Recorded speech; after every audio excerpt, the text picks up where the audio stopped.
একজন ডক্টর তাড়াহুড়ো করে হসপিটালে আসলো। অপারেশন থিয়েটারের লবিতে পৌঁছতে না পৌঁছতেই কিছু মানুষ ওনাকে ঘিরে ধরলো। বলল যে আমরা এতক্ষণ ধরে আপনার অপেক্ষা করছি, আপনাকে কতবার ফোন পর্যন্ত করলাম, যদি আপনার বাড়ির পেশেন্ট হতো তাহলে কি পারতেন আপনি এত দেরি করে আসতে? ডক্টর কাউকে কোনো কিছু জবাব না দিয়ে সিধা অপারেশন থিয়েটারে চলে গেল।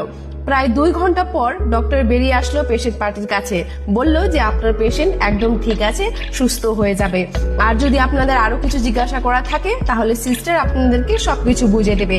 এই বলে ডক্টর আবারও তাড়াহুড়ো করে হসপিটাল থেকে বেরিয়ে গেল। তার কিছুক্ষণ পর যখন সিস্টার পেশেন্টের কন্ডিশন বলার জন্য পেশেন্ট পার্টির কাছে আসলো, তখন পেশেন্ট পার্টি বলল যে তুমি আমার পেশেন্টের কথা ছাড়ো, আগে বলো যে ডক্টর কিসের এত অ্যাটিটিউড দেখান, তিনি আমাদের সাথে ঠিক মতো কথা পর্যন্ত বললেন না, একটু আসলেন দেরি করে, আবার এত তাড়াহুড়ো করে বেরিয়ে গেলেন, তিনি কিসের এত অ্যাটিটিউড দেখান সবাইকে?